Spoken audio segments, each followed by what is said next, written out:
నీ సన్నిధిలో ఉన్నటువంటి నీ ప్రసన్నతను నేను చూస్తూ నా బ్రతుకును సరిదిద్దుకోవడానికి కావలసినటువంటి నీ కృపను అనుగ్రహించండి.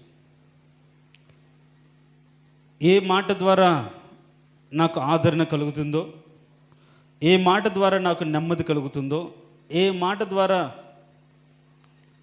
మనశ్శాంతి నాకు దొరుకుతుందో, ఏ విధంగా నా యొక్క ఆత్మీయతను కట్టుకోవాలో, ఏ విధంగా నా యొక్క విశ్వాస జీవితాన్ని కొనసాగించాలో, వాటన్నిటికీ అవసరమైనటువంటి శ్రేష్టమైనటువంటి వాక్యాన్ని నాకు అందించండి ప్రభు అని హృదయపూర్వకంగా ఎదురు చూద్దాం.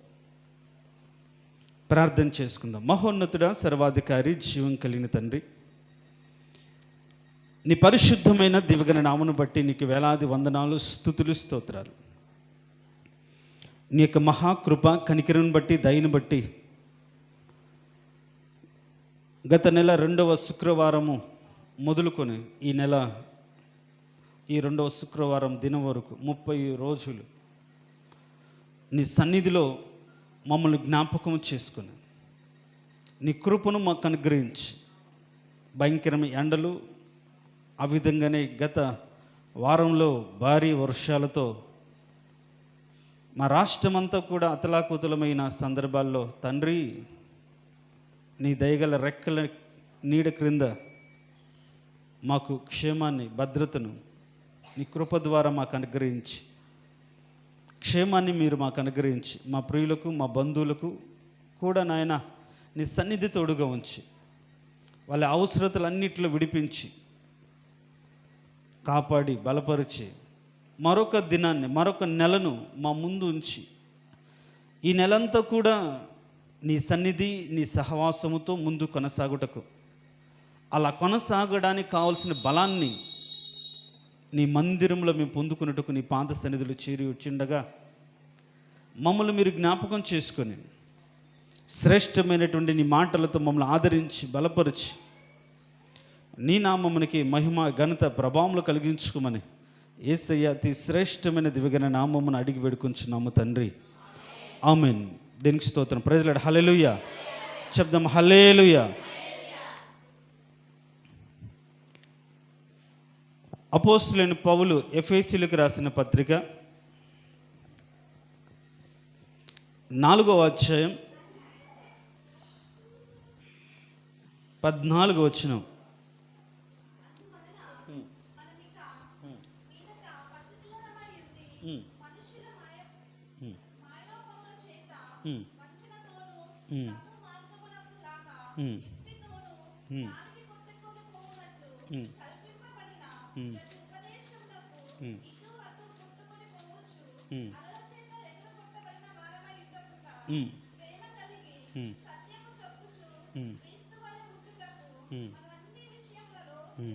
చాలు. దేవుడు ఈ వాక్యం ద్వారా మనతో మాట్లాడును గాక. ఆమేన్. చెప్దాం. ఆమేన్. మనం అన్ని విషయములలో ఎదుగుదుము. ఈరోజు ఆత్మ సంబంధమైనటువంటి ఆత్మీయ అభివృద్ధి గురించి, ఆత్మీయంగా మనం ఎలా ఎదిగాం, ఎలా పరిణితి చెందాం, ఎలా క్రీస్తు యొక్క స్వరూపంలోకి మార్చబడుతున్నాం,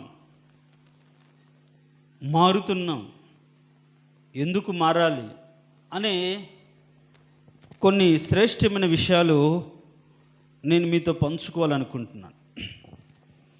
ఎదుగుదలను గురించి మనం అర్థం చేసుకోవాల్సిన ఒక మాట, బైబిల్లో కూడా ఎదుగుదలను గురించి పోలిక పిల్లల గురించి చెప్పబడింది. ఎవరిని గురించి? పిల్లల గురించి. ఇప్పుడు ఎవరైనా తల్లిదండ్రులకు పిల్లలు పుడితే, కలిగిన తర్వాత వాళ్ళు ఎదగకుండా అలానే ఉన్నారనుకోండి, ఆ తల్లిదండ్రులకి ఏమైనా సంతోషం ఉంటుందా? పోనీ చిన్నపిల్లలుగా ఉంటున్నప్పుడు వాళ్ళు ముద్దు చేష్టలు, మాట్లాడే మాటలు చాలా ముద్దుగా ఉంటాయి, సంతోషాన్ని కలిగిస్తాయి, తల్లిదండ్రులకు ఆనందంగా ఉంటాయి. ఆ స్పర్శ, వాళ్ళు చూపే ప్రేమ చిన్నపిల్లలు ఎంతమంది ఉన్నా సరే ఆ పిల్లలు తల్లిదండ్రులు గుర్తించే విధానం, వాళ్ళ దగ్గరికి వెళ్ళేటువంటి ఆప్యాయతతో వాళ్ళ దగ్గరికి వెళ్ళేటువంటి పద్ధతి తల్లిదండ్రులకు చాలా సంతృప్తినిస్తాయి. నా కుమారుడు, నా కుమార్తె, ఇంకా నా కొడుకు, నా కూతురు అనే ఫీలింగ్ తల్లిదండ్రులకు చాలా ఆనందాన్ని కలగచేస్తాయి. చిన్న పిల్లలు బుడిబుడి నడకలు వేస్తూ నడుస్తూ వాళ్ళ ముందు సరదాగా తిరుగుతుంటే తల్లిదండ్రులకు హృదయం ఉప్పొంగిపోతుంది. వాళ్ళకి ఎంతో ఆనందం ఉంటుంది. ఒకవేళ తల్లిదండ్రులు పగలంతా కష్టపడి ఇంటికి రాగానే ఆ పిల్లలు వాళ్ళ కోసం ఎదురు చూస్తూ రాగానే పరిగెత్తుకుంటూ వెళ్ళి మమ్మీ లేకుంటే డాడీ అనే కౌగలించుకోవడం, ఆ ప్రేమను కనపరిస్తే వాళ్ళ పడిన కష్టమంతా పోతుంది. ఇంత ప్రేమ ఆ వయసులో వారిని బట్టి అంత సంతోషం, అంత ఆనందం తల్లిదండ్రులకు ఉంటుంది. అయితే అదే స్థితిలో ఉండాలని ఏ తల్లిదండ్రులను కోరుకుంటారా? చెప్పండి అమ్మా, ఏం తల్లిదండ్రులు లేరా? కోరుకుంటారా? కోరుకుంటారా? కోరు అని చెప్పలేరా? ఆ విధంగానే ఆత్మీయంగా కూడా మనం ఆలోచించగలిగితే మన పరలోకపు తండ్రి మనము నూతన సృష్టిగా మార్చబడిన తర్వాత, నూతన జన్మను మనం పొందిన తర్వాత ఆ మార్పు కోరుకుంటాడా లేదా?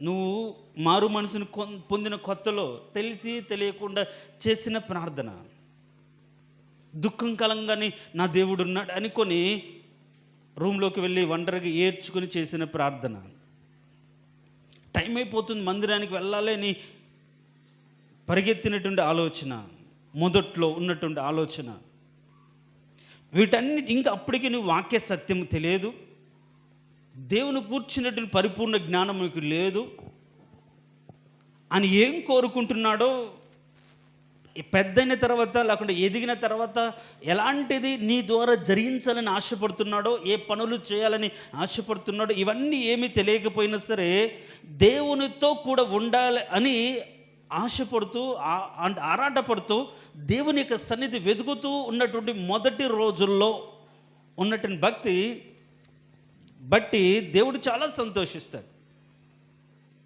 అవి మూలపాఠంలో మారు మనసు, పశ్చాత్తాపము, బాప్తిసం అనేది మూల పాఠాలు, అంటే బేసిక్స్. మారు మనసు పొందాం, బాప్తిసం తీసుకున్నాం, దేవుని యొక్క సంఘములో చేర్చబడ్డాం. ఇవి ఇంతటితోనే వారి యొక్క ఆత్మీయ అభివృద్ధి ఆగిపోతే ఇంకా ఏముంది, నేను మారు మనసు పొందాను, బాప్తిసం తీసుకున్నాను, వారం మందిరానికి వెళ్తున్నాను అనుకునే స్థితిలోనే ఒక వ్యక్తి ఆగిపోతే దేవుడు ఏమైనా సంతోషపడతాడా?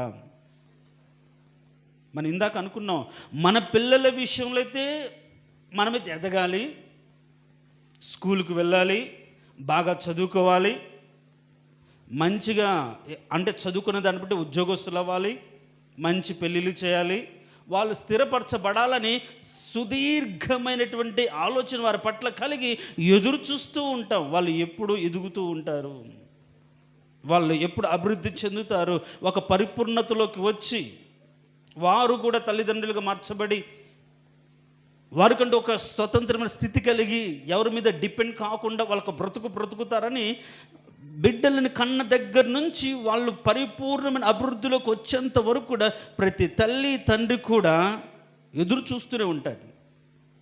అదేంటో మరి ఆత్మీయంగా దేవుడు అలా ఎదురు చూస్తాడనే సృహ తలంపు ఎవరికీ లేదు. అర్థమవుతుందా? ఆత్మీయంగా కూడా దేవుడు మన పట్ల కూడా అలాంటి ఆశ కలిగి ఉన్నాడు. దేవుడు మన పట్ల కూడా అలాంటి తలంపు కలిగి ఉన్నాడు.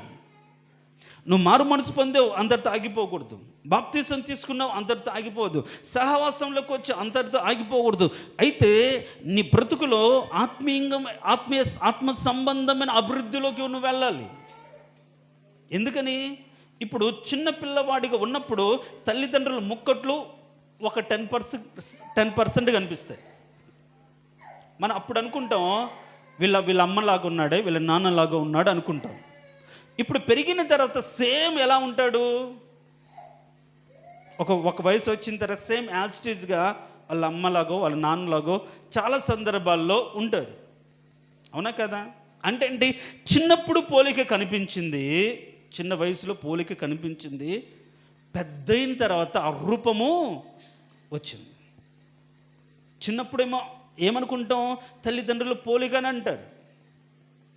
ఇంకా వాళ్ళ నాన్న నోట్ల నుంచి ఊడిపడినట్లుగానే ఉన్నాడు, యాన్సిటీస్కి వాళ్ళ అమ్మలాగే ఉంది. మనం కొందరు చూస్తే అలానే ఉంటారు. ఎప్పుడు వస్తారు? ఎప్పుడు అనిపిస్తుంది? చిన్న వయసులో కాదు, ఆ పోలిక ఉంటుంది. కాస్త అభివృద్ధి చెంది పెద్ద అయిన తర్వాత పరిపూర్ణమైనటువంటి రూపం అనేది ఆ పిల్లలకు వస్తుంది. అప్పుడు ఈ తల్లిదండ్రులు కూడా సేమ్ తనలాగా జిరాక్స్ లాగా ఉంటే ఒకలాంటి సంతోషం ఉంటుంది. నాలాగే ఉన్నాడు, నాలాగే ఉంటాడు అనేది మనం కూడా చెప్పుకుంటాం. ఆ లక్షణాలు కూడా ఇంకా అభివృద్ధి పొందేందుకు ఇంకా సంతోషపడతారు. రూపం మాత్రం తల్లిదండ్రులతో ఉంటుంది, లక్షణాలు మాత్రం పనికిమాలిన లక్షణాలు, పాపిస్ట్ లక్షణాలు ఉంటే చాలా తల్లిదండ్రులు ఫీల్ అవుతారు, చాలామంది ఫీల్ అవుతుంటారు. ఇప్పుడేమో మనము ఆయన పోలికగా మార్చబడ్డాం. నూతన సృష్టిలో ఆయన రూపం అంటే రూపాన్ని మనం ధరించడానికి ఆయన పోలికలోకి ఆత్మలో దేవుడు మనకు పాలు దయచేసాడు, కాస్త అవకాశం ఇచ్చాడు. ఇప్పుడేంటి? ఆ అవకాశాన్ని మనం అది సద్వినియోగం చేసుకుని ఏమవ్వాలి? పరిపూర్ణమైనటువంటి ఆయన రూపంలోకి మార్చబడాలి. దేవునికి స్తోత్రం, హల్లెలూయా. పరిపూర్ణమైన రూపంలోకి వస్తే అప్పుడు చూసి ఇతడు నా రూపంలోకి మార్చబడిన నా కుమారుడు అంటాడు. సో ఎందుకు ఎదగాలి మనము ఆత్మీయంగా? ఎందుకు ఎదగాలి అంటే మనము శరీర స్వభావాన్ని వదిలిపెట్టి, శరీర ఇచ్ఛలను వదిలిపెట్టి, ఈ శరీరాన్ని వదిలిపెట్టి మనం ఏం చేసాము? ఆత్మ స్వభావాన్ని ధరించుకున్న వారిగా దేవుని పోలికగా పుట్టిన నవీన స్వభావాన్ని ధరించుకొని మారు మనసు పొంది బాప్తిసం తీసుకొని తిరిగి లేపబడ్డాం. అందుకని తిరిగి లేపబడిన వారికి జీవాన్ని ఇచ్చింది ఏంటి? ఆత్మ. ఇప్పుడు ఆత్మలో జీవం పొందిన మనము ఇప్పుడు ఆత్మీయంగా అభివృద్ధి పొందాలా లేదా? చెప్పండి, పొందాలి. శారీరక సంబంధంగా తల్లిదండ్రులు బిడ్డల విషయంలో ఎలాంటి అభివృద్ధి పొందాలని ఆశపడతారో, కోరుకుంటారో, పరలోకమందున్న తండ్రి మన విషయంలో కూడా మారు మనసు పొంది బాప్తీసం పొందిన మరుక్షణం నుంచి ఎప్పుడు ఎదుగుతాడా, ఎప్పుడు అభివృద్ధి చెందుతాడా, ఎప్పుడు నేను అనుకున్న పని అతనికి అప్పచెప్పాలా, ఎప్పుడు నా యొక్క సంతోషాన్ని తన ద్వారా నెరవేర్చుకోవాలా. ఇంకా దేవుడు వదిలిపెట్టిపోయిన పనులు చాలా ఉన్నాయి. వాటిని నెరవేర్చవలసిన బాధ్యత ఏంటి? ఎవరిది? పిల్లలదే కదా. తల్లిదండ్రులు కొన్ని అనుకుంటారు వాళ్ళ జీవితంలో సాధించలేకపోతే బిడ్డలకు చెప్పుకుంటే, నేను ఇలా అనుకున్నాను నాన్న, లేకుంటే ఇలా నేను చేయాలనుకున్నాను, చేయలేకపోయాను, నువ్వు కష్టపడి దానికి కావాల్సిందంతా నేను సమకూరుస్తాను, మ్యాక్సిమం నువ్వు ట్రై చేయను. పిల్లలు మోటివేట్ చేస్తే తండ్రి యొక్క ఇష్టాన్ని, తల్లిదండ్రుల ఇష్టాన్ని ఎవరైతే అది ఒక బాధ్యతగా అర్థం చేసుకుంటారో వాళ్ళ సంతోషాన్ని ఇవ్వడానికి ఆ పిల్లలు కష్టపడి ఒకరోజు వాళ్ళు అనుకున్న స్థితిలోకి వచ్చినప్పుడు తల్లిదండ్రులకు సంతోషం, తల్లిదండ్రుల సంతోషాన్ని నెరవేర్చినందుకు పిల్లవాడికి సంతోషం, సొసైటీలో కూడా ఒక ఘనత, గౌరవం అనేది పిల్లలకు దొరుకుతుంది. ఇవి భౌతికంగా తల్లిదండ్రులుగా మనం కోరుకునేటువంటి ఆశలు. మరి మనమే ఇంతటి ఆశ కలిగి ఉంటే తన జీవాన్నే ఇచ్చి తనకి జీవాన్ని మనకు ఊది తన యొక్క దైవ యొక్క స్వరూపాన్ని, మానవుని యొక్క లక్షణాలను కలగలిపినటువంటి ఒక జీవితాన్ని దేవుడు మనకు అనుగ్రహిస్తే, ఈరోజు మారు మనసు పొంది బాప్తీసము తీసుకున్న ఇన్ని సంవత్సరాల్లో, ఇన్ని రోజులలో, ఇంత కాలంలో మనం అభివృద్ధి ఎలా ఉంది అనేది ఈరోజు ప్రశ్న. లేకుంటే ఇంకా అక్కడే ఉన్నామనుకోండి, పిల్లవాడు 5 ఏళ్ళు వచ్చినా ఒక అడుగు కూడా పెరగలేదు, తల్లిదండ్రులు బాధ ఉండదా? చెప్పండి. ఒకవేళ వయసు పెరిగి ఉంటాడు, బుద్ధి పెరిగి ఉండదు, తల్లిదండ్రులు బాధ ఉండదా? ఉంటుందా? ఉండదా? వీడేమో వయసు పెరిగింది, సరైన బుద్ధి జ్ఞానం రాలేదు, దాన్ని ఏదో అంటారు, అలా అయ్యాడు అనే ఫీలింగ్, దుఃఖం ఉంటుంది. అంటే ఇక్కడ అన్ని విషయంలో అంటే మనం ఏం కోరుకుంటాం? ఫిజికల్గా, తర్వాత మానసికంగా, అంటే శారీరకంగా మానసికంగా అభివృద్ధి చెందాలి. అందుకే మా పిల్లలు పుట్టిన తర్వాత వాళ్ళ తాత ఏం చేశారంటే చెవుల దగ్గర ఇలా కొట్టి చూశాడు, గిల్లి చూశాడు. అంటే ఏంటి?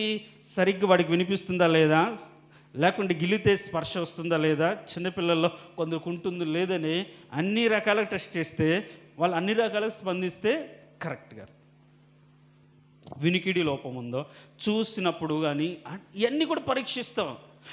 పెరుగుతున్నప్పుడు కూడా అన్ని రకాలుగా పెరుగుతూనే అభివృద్ధి, అంతేనా? 5 ఏళ్ళ పిల్లవాడికి చెయ్యి మాత్రం ఇంత లావుగా ఉందనుకోండి, అదే పెరుగుదల అంటారా? చెప్పండి, కాదు. అది ఏదో ఓడు ఉంది, లాస్ట్ టైం కూడా చెప్పాలనుకున్నా, అది అంగవైకల్యం అనేది కాదు, ఏదో ఓడు ఉంది, అలా అయిపోయిన వారిగా కనిపిస్తూ ఉంటారు. మనము క్రీస్తులోకి మార్చబడిన మనం ఏ విషయంలో ఎదగాలి? ఇప్పుడు వరకు మనం ఏ విషయంలో ఎదగాలని, అభివృద్ధి చెందాలని కోరుకుంటున్నాం? వాస్తవానికి మాత్రం 99% ఏ వ్యక్తి అయినా, ఏ విశ్వాస అయినా శారీరకంగా, మెటీరియలిస్టిక్గా ఆ యొక్క బ్లెస్సింగ్స్ కానీ దానికోసమే అభివృద్ధి పొందాలని ఆశ చూస్తాడు. ఆత్మీయంగా అభివృద్ధి పొందాలి, ఆత్మ సంబంధంగా రూపుదిద్దుకోవాలి అనే ఆలోచన ఈ రోజుల్లో చాలామందికి ఉండట్లేదు. ఇప్పుడు మనము శారీరకంగా ఎదుగుతాం, కానీ దేవుడు ఏమై ఉన్నాడు? ఆత్మ. ఇప్పుడు మనము కానీ ఆత్మ సంబంధంగా ఎదగకపోతే అని పోలికగా ఎలా మార్చబడతాం? శరీర ఇచ్ఛానుసారంగా పెరిగితే అది మన తండ్రి, అక్కడ రాయబడింది, మీ తండ్రి అపవాది, మీరు అపవాది సంబంధాలు, పాపములు పెరిగినవాడు, అంటే పాపిష్టి కోరికలను బట్టి, ఆలోచనలు బట్టి పెరిగినవాడు ఆ విధంగా మార్చబడతాడు. ఇప్పుడు మనం ఆయన కోరుకుంటున్నాడు మనం అన్ని విషయంలో ఎదగాలి. ఎదిగే విషయంలో ఎస్పెషల్గా దేవుడి యొక్క వాంఛ, కోరిక, ఆశ అంతా కూడా ఏంటంటే భౌతిక సంబంధమైన దానిని బట్టి కాకుండా ఆయన పోలిక ఆత్మ కాబట్టి ఆత్మ సంబంధమైన పోలికగా ఆయన పరిపూర్ణతలోకి మనం ఎదుగునట్లుగా ఆయన కోరుకుంటున్నాడు. దేవునికి స్తోత్రం, హల్లెలూయా. ఇక్కడ చాలా మాటలు ఉన్నాయి. ఇప్పుడు 14 వచనం మనం చదివినటువంటి ఎఫెసీయులకు రాసిన పత్రిక 4:14 వచనంలో 4:14 వచనంలో ఏమంటుందంటే, అందువలన ఇక మీదట పసి పిల్లలమై ఉండి, లేకుంటే ఇంకొక చోట పసిపిల్లలమై ఉండక అని ఉంటుంది. ఎక్కడది? కొరింథీయులకు రాసిన పత్రికలో చూడండి. కొరింథీయులకు రాసిన పత్రిక, మొదటి పత్రిక 14వ అధ్యాయం. అపోస్తలుడైన పౌలు కొరింథీయులకు రాసిన మొదటి పత్రిక 14వ అధ్యాయం 20వ వచనం ఉందమ్మా, చదువు.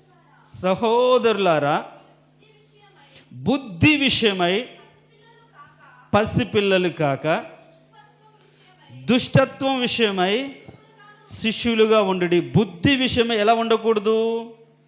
పసిపిల్లలుగా ఉండకూడదు. ఒకవేళ బుద్ధి విషయంలో పసిపిల్లలుగా ఉంటే ఏంటి ప్రాబ్లం? ఆత్మీయంగా అభివృద్ధి చెందకపోతే ఏంటి ప్రాబ్లం? దేవునికి జ్ఞానాన్ని మన జీవితంలో కలిగి ఉండకపోతే ఏంటి ప్రాబ్లం? మనము ఇంకా పసిపిల్లలుగానే ఉంటే ఏం జరుగుతుంది అనే దానికి ఇప్పుడు మనం చదివిన దాంట్లో ఆ మాట ఉంది. ఎఫెసీయులకు రాసిన పత్రిక 4:14లో ఏముంటుందంటే, అందువలన మనం ఇంకా ఇక మీదట పసిపిల్లలమై ఉంటే ఏం జరుగుతుంది? మనుషుల మాయోపాయముల చేత వంచనతోనూ తప్పు మార్గమునకు లాగు కుయుక్తితోనూ గాలికి కొట్టుకొని పోవునట్లు కల్పింపబడిన ప్రతి ఉపదేశమునకు ఇటు అటు కొట్టుకొని పోవచ్చు, అలల చేత ఎగరగొట్టబడిన వారమైనట్లుండక అని రాయబడి. పసిపిల్లలైతే వాళ్ళకి స్థిరమైన మనసు ఉంటుందా? ఉండదు. ఈ రోజుల్లో కూడా ఒక సంఘానికి కట్టుబడిన తర్వాత అటు ఇటు పరుగుతుంది. ఈ మధ్య విన్నాను, మరి ఆయన ప్రవచనాలు చెప్తున్నాడని, ఏదో చెప్తున్నాడని అందరూ ఆయన దగ్గరికి వెళ్ళదు. కరెక్టా? ఎక్కడ కట్టుబడుతున్నాం, ఏ విషయంలో మనం నిలబడుతున్నాం, ఎక్కడ స్థిరంగా ఉంటున్నాం. పసిపిల్లలైతే ఇక్కడ పడితే అక్కడ, అక్కడ పడితే అక్కడ, అటు ఇటు తిరుగుతారు. మన బుద్ధి విషయమైన పసిపిల్లలుగా మనం ఉండకూడదు. మనం ఆత్మ సంబంధంగా ఎదుగుతే, ఆత్మ సంబంధంగా మనం ఎదుగుతూ ఉన్నప్పుడు మనం దైవికమైన స్వరూపం మన రూపుదాల్చకుండా. అందుకని వయస్సుకు వచ్చిన వారికి ఏముంటుందంటే ఆ మాట ఉంటుంది చూడు, వయస్సుకు వచ్చిన వారు. హెబ్రీయులకు రాసిన పత్రిక 5వ అధ్యాయం 14వ వచనం.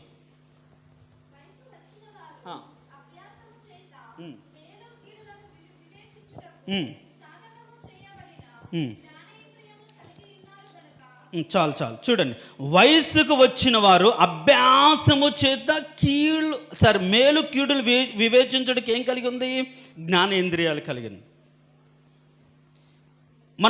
మన భక్తి పెరుగుతున్నప్పుడు దేవుడు ఎప్పుడు ఇస్తాడు, ఎలా ఇస్తాడు, ఎందుకు ఇస్తాడు అనే వాక్య సంబంధమైన ఆలోచన లేకపోతే ప్రతి దానికి అటు ఇటు కొట్టుకొని పోతాం. ఈ మధ్య అసలు మనం కానీ యూట్యూబ్లో కానీ చూస్తే వాటి మీదనే దుమారాలు. ఒక ఆయనేమో నూనె ఇస్తున్నాడంట, ఒక ఆయనేమో ఖర్చీపులు ఇస్తున్నాడంట, ఒక ఆయన పేరు పెట్టి పిలుస్తున్నాడు. దాని మీద పెద్ద ఎలా పిలుస్తున్నారో కూడా ఆయన ప్రాక్టికల్గా చూపించాడు. వాళ్ళ మనుషుల మధ్యలో కూర్చొని, అక్క ఎక్కడి నుంచి వచ్చావు అంటే పలాని ఊరు. ఏంటి ప్రాబ్లం అంటే ఇది సమస్య. ఏం పేరు అంటే ఆ పేరు, అక్క పేరు, ఆయన ప్రాబ్లం, ఏ ఊరు, ఏ శారీ కట్టుకుంది. వెంటనే మెసేజ్ చేశారు. వాట్సాప్ ఫోన్ ఉంది కదా నా దగ్గర, ఏడంటే ఇక్కడ నేను పెట్టుకున్నాను అనుకోండి, ఫోన్ ఉంటే మెసేజ్. వాళ్ళు ఏం చేస్తున్నారు, ఆ పేరును పిలిస్తే, ఇప్పుడు ఇక్కడ కొత్తగా వచ్చిన వాళ్ళు నేను బాబ్జీ ద్వారా పేరు తెలుసుకుని పిలిచాను అనుకుంటే, అబ్బా ఈ అన్నకి ఎలా తెలిసింది? దేవుడే బయలుపరిచాడు, దేవుడే చెప్పాడు, ఈ అన్న దగ్గర ఏదో శక్తి ఉంది, ఏదో బలం ఉంది అని గుడ్డిగా నమ్మేస్తాను. ట్రిక్స్ రకరకాలుగా. అంటే ఎవరు వీళ్ళు అంటే వాక్యానుసారమైన జ్ఞానం లేకుండా, వాక్యములు ఎదగలేకపోతే పసిపిల్లలు ఏం చేస్తారు, అటు ఇటు. వాళ్ళకు అంటే స్టెబిలిటీ ఉండదు, వాక్యంలో స్థిరంగా ఉండదు. ఎక్కడ ఏం దొరికితే అలా, ఎవరి ద్వారా అయినా ఏదైనా జరుగుతుందో, ఏ విధంగానే ఉంటామేమో అనేది పసిపిల్లలుగా ఉండే మనస్తత్వం. దాన్ని బట్టి ఏం జరుగుతుందంటే అటు ఇటు కొట్టుకొని పోతుంది. వాక్యానుసారంగా నిలబడండి, స్థిరంగా ఉండండి, కనిపెట్టండి, ప్రార్థించండి. మీ విషయంలో దేవుడు వాగ్దానం చేసిన దాన్ని పోరాడండి, గోజాడండి.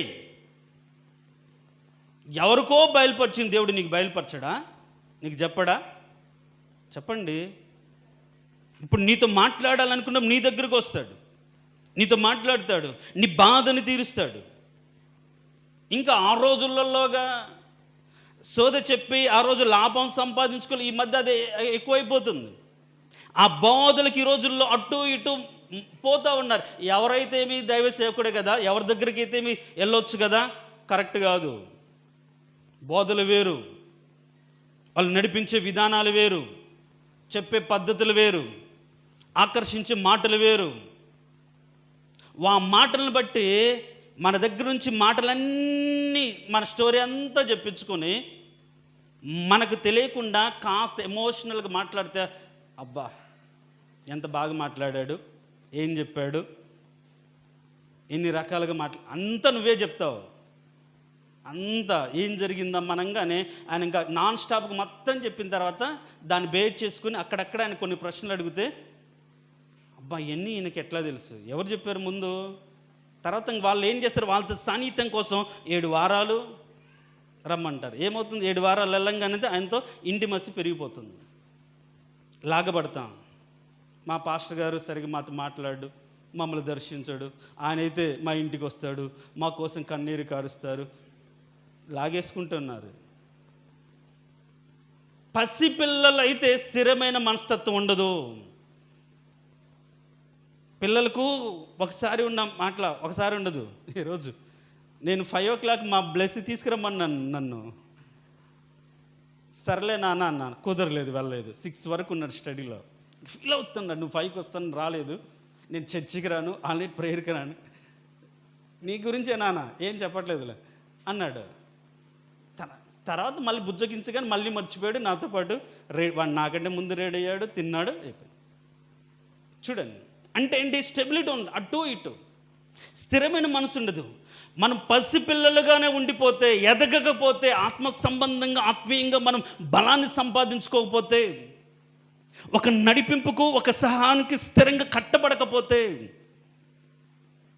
అందుకనే నేను అంతకుముందు కూడా చెప్పాను, ఒక 5-6 నెలల క్రితం, భార్యాభర్తలు ఎక్కడైనా ఒక చోటుకి వెళ్ళండి, ఇక్కడ ఒక ఉపదేశం ఒక రకంగా ఉంటుంది, ఇంకో చోట చెప్పే బాధ ఒక రకంగా ఉంటుంది.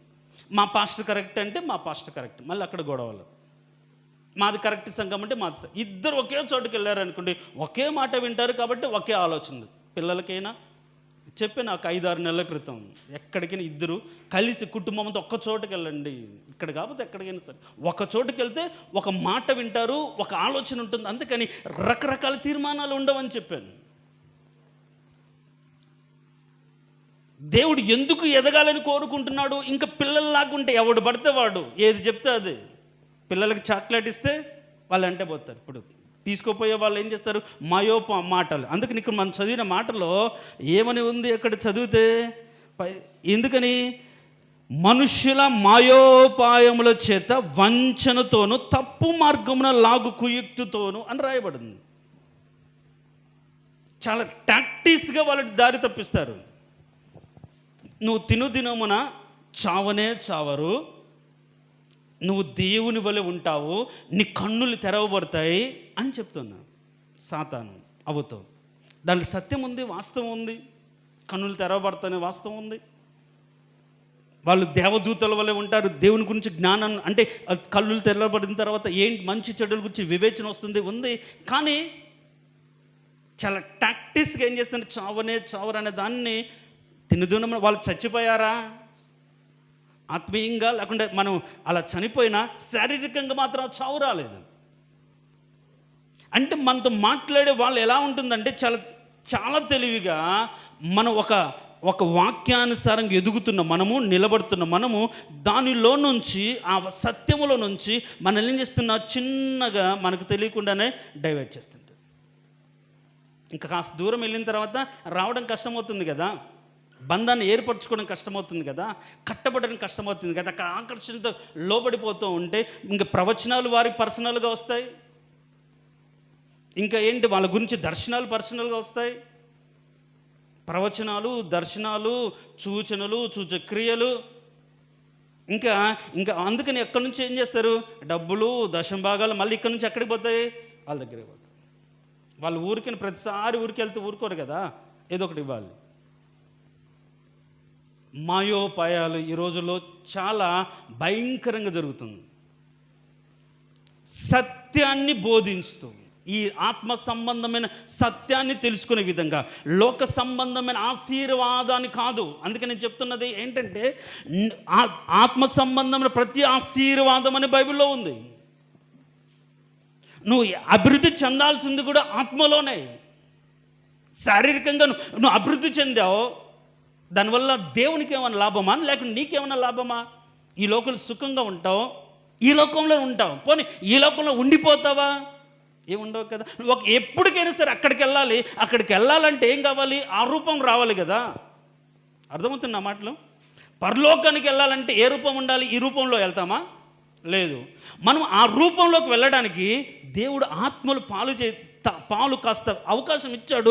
ఈ అవకాశాన్ని మార్చుకొని ఏంటి, ఆయన దగ్గరికి పరిపూర్ణతలోకి మార్చబడ్డానికి. అందుకనే మనం ఏ విషయంలో ఎదగాలి? ఎందుకు పసిపిల్లలమై ఉంటే ఏంటి నష్టం అంటే, గాలికి కొట్టుకొని కల్పింపబడిన ప్రతి ఉపదేశానికి అటు ఇటు కొట్టుకొని పోతుంటారు. అయితే ఇక్కడ మనం అన్ని విషయాలు ఎదగాలి అంటూ ఎలా ఎదగాలి అనే మాట మనం చూస్తే చూడండి,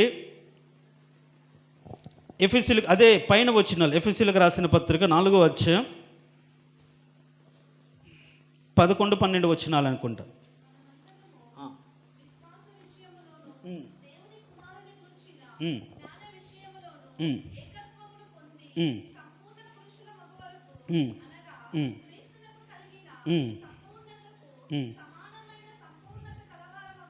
చాలు.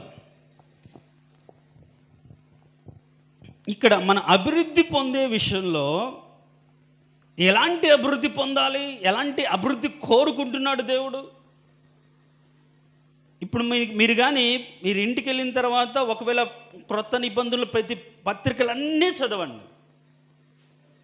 ఎక్కడైనా సరే ఈ లోక సంబంధ ఫిజికల్ ఆశీర్వాదం గ్యారెంటీ అనేది ఏముండదు. దీనికోసం ప్రాకులాడకూడదు.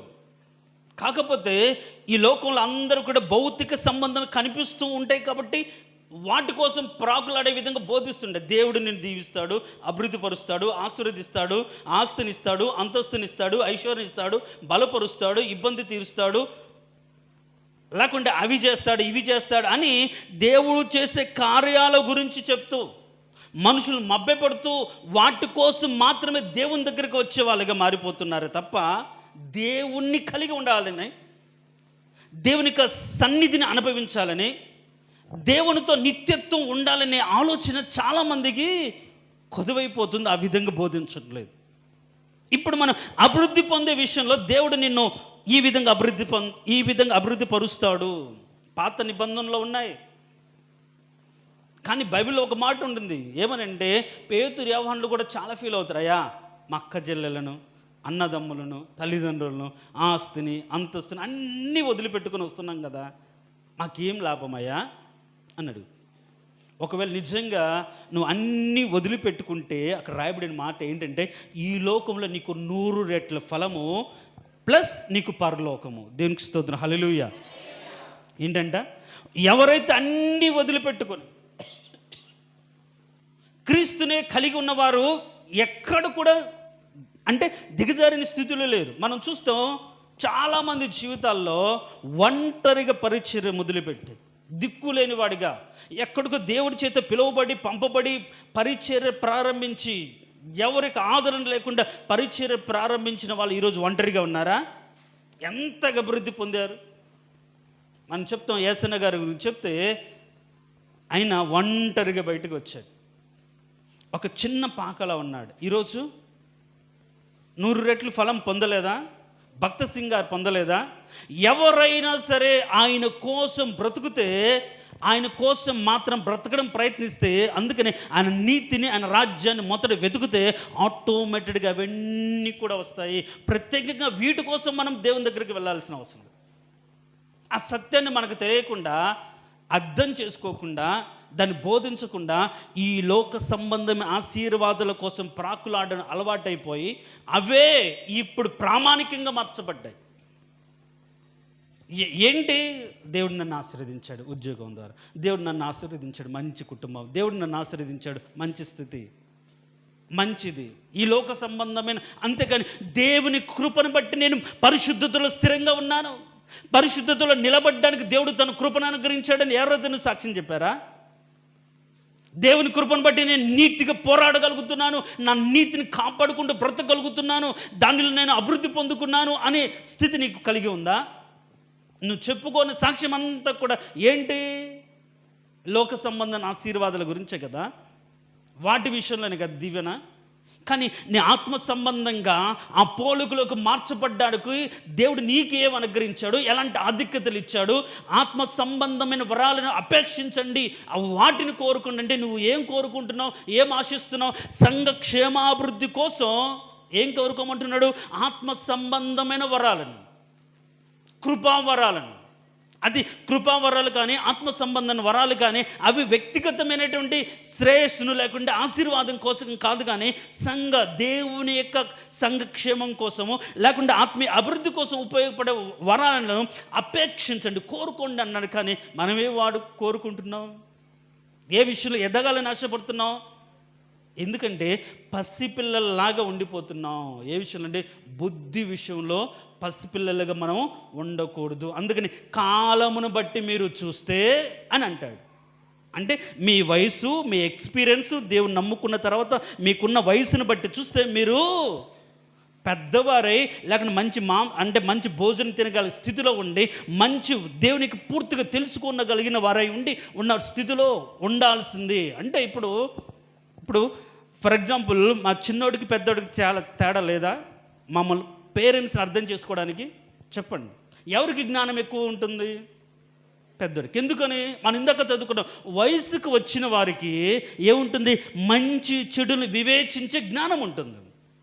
వాటిని అభ్యాసం చేత ఏది మంచో ఏది చెడో దాన్ని ప్రాక్టీస్ చేసిన దాన్ని బట్టి దాంట్లో మనం ఒకసారి ఇబ్బంది పడ్డా, తర్వాత ఇది కరెక్ట్ కాదు, ఇది పద్ధతి కాదు, ఇది వాక్యానుసారం కాదు, ఇది లోకానుసారం, ఇది దేవునికి చిత్తం కాదు, దేవుని ఉద్దేశం కాదని ప్రతిసారి కూడా వయసుకు వచ్చిన వారు 1-2 సార్లు బాధపడ్డా, భయపడ్డా, పడిపోయినా సరే తర్వాత తెలుసుకొని ఆ జ్ఞానాన్ని సంపాదించుకొని ఇక మీదట ఆ పాపం చేయకుండా, ఆ పాపంలో పడిపోకుండా తిరిగి ఆత్మీయంగా ఏం చేస్తారు? వృద్ధిలోకి వస్తారు వయసుకు వచ్చిన వాళ్ళు.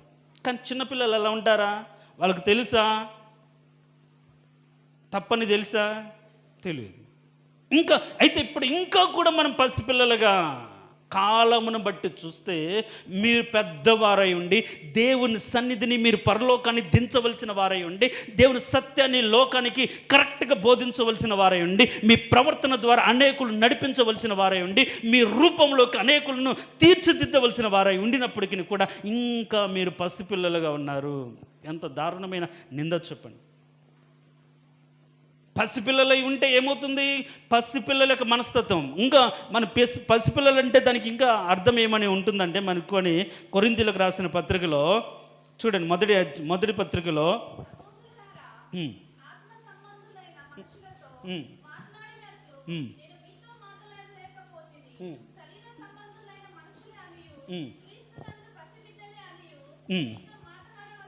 చూడండి, పసిబిడ్డలు అని దానికి ఇక్కడ ఏముంటుందండి?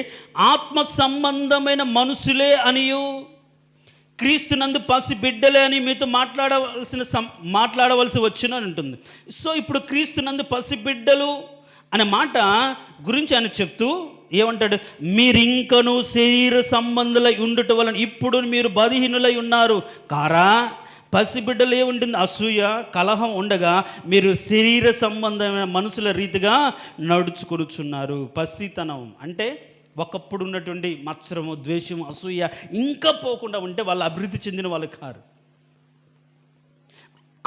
అంటే పాపపు తాలూకు ఆలోచనలు, ఆ యొక్క పాపిష్టి తలంపులు వాళ్ళ హృదయంలో ఉంచుకొని వాటిని వదిలిపెట్టకుండా, వాటిని తుంచి వేసుకోకుండా, వాటిని నరికి వేసుకోకుండా మారుమర్చి పొందినా సరే ఏముంది?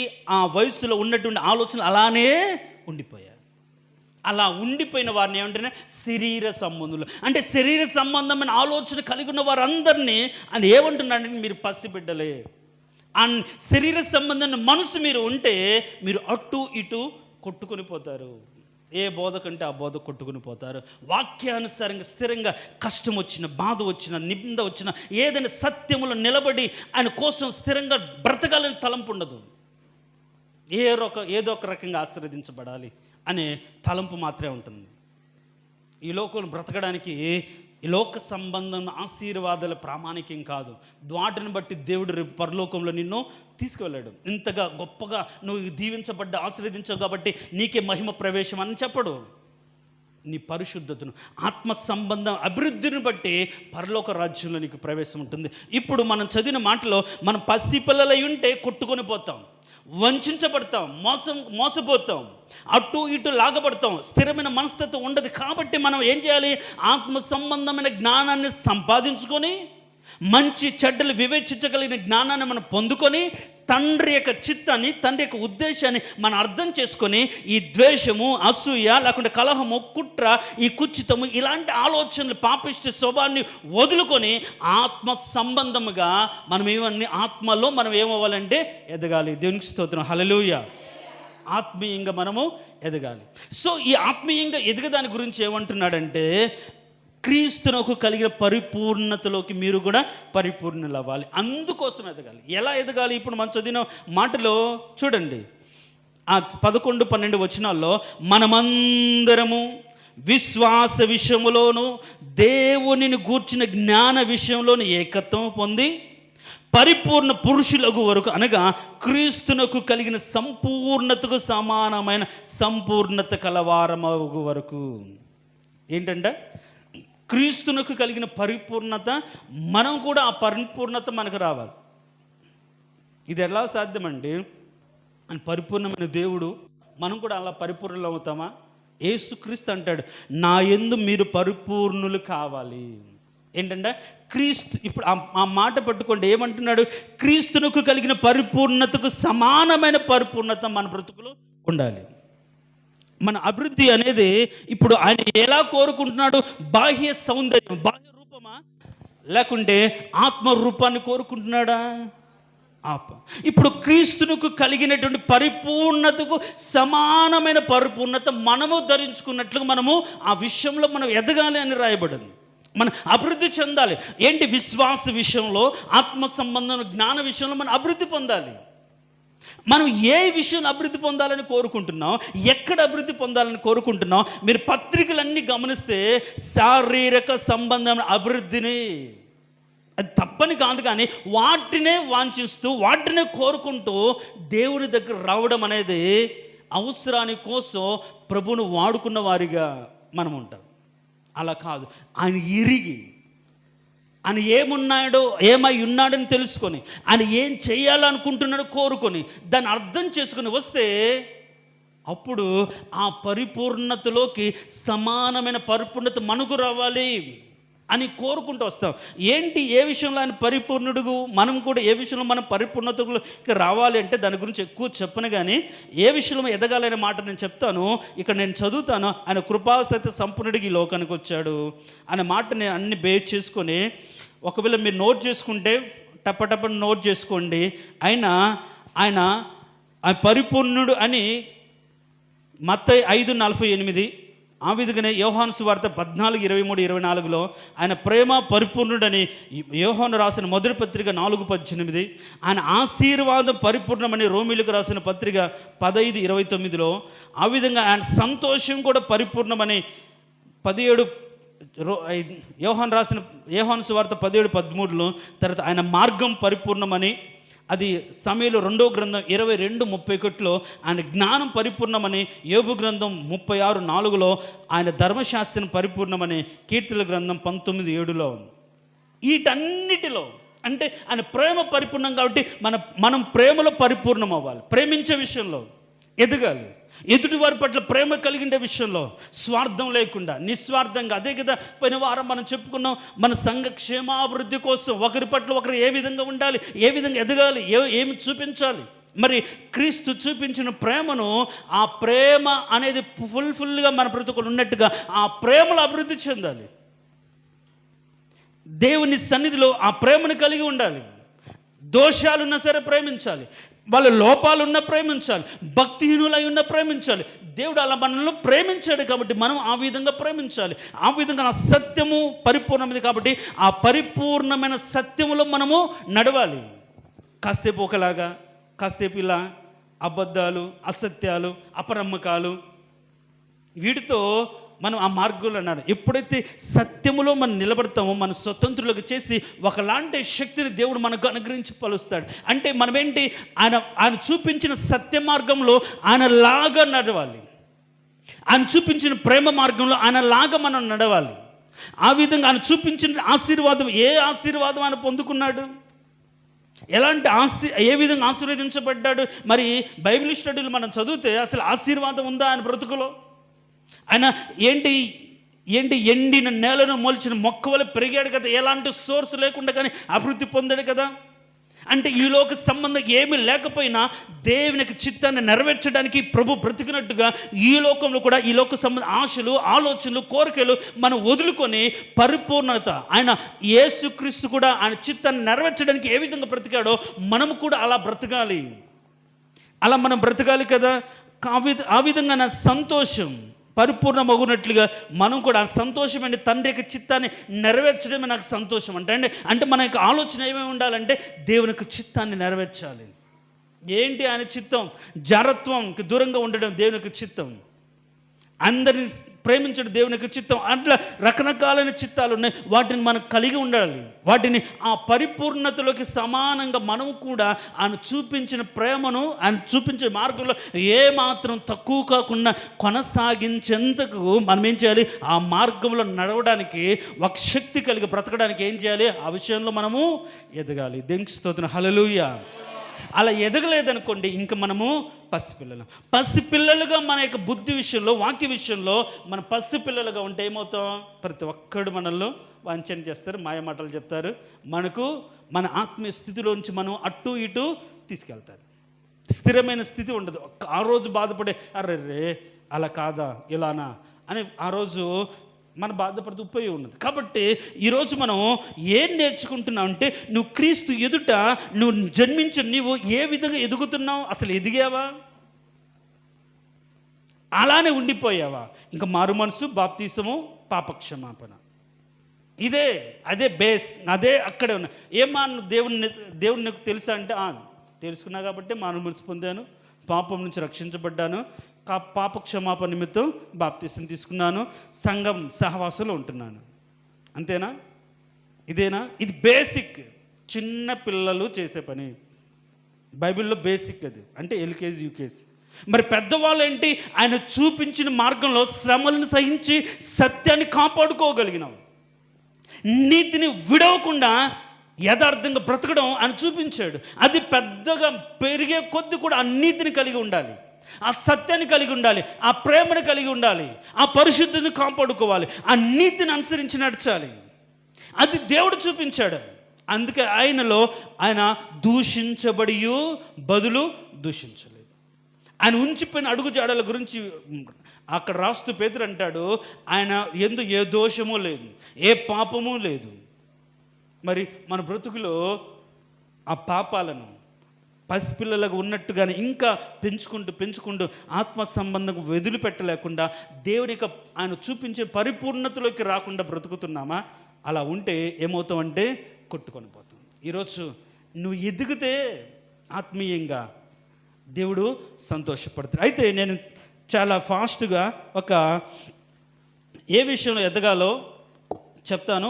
వాటి విషయంలో ఈరోజు మనం ప్రార్థన చేయాల్సిన అంశాలు ఏంటి అంటే, ప్రభు నాకు ఉద్యోగం కావాలి, నాకు డబ్బు కావాలి, ధనం కావాలి, లేకుంటే ఇంకొకటి కావాలి, ఈ లోకంలో ఒక స్థాయి కావాలి, గుర్తింపు కావాలి, నీ క్షేమంగా ఉండాలని కాదు. ఒకవేళ ఇవన్నీ ఇచ్చినా ఇవన్నీ నిన్ను పరలోకంలో చేర్చే విధంగా నీ బ్రతుకు ఉండాలి. ఆ విధంగా నువ్వు అభివృద్ధి పొందాలి. ఆ విషయంలో మనం ఏ విషయంలో ఎదగాలి అనే దానికి మనం చూస్తే, మొట్టమొదటిగా మనం అందరం కూడా ప్రార్థన చేస్తాం. అవునా కాదు? ప్రార్థన చేస్తాం. ప్రార్థన విషయంలో ఎలా ఎదగాలి? ఇప్పుడు కూడా ఇంకా చిన్నపిల్లలాగా చేస్తాను. కూడా ప్రార్థన ప్రతి ప్రార్థనకు దేవుడు జవాబిస్తాడు. దేవునికి స్తోత్రం, హల్లెలూయా.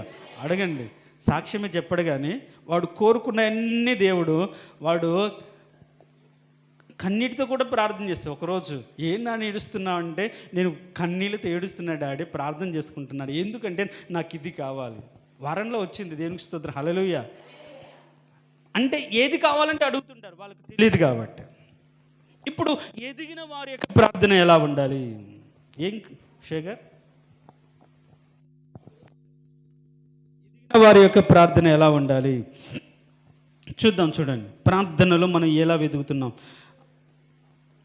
యోహాను రాసిన మొదటి పత్రిక 5వ అధ్యాయం,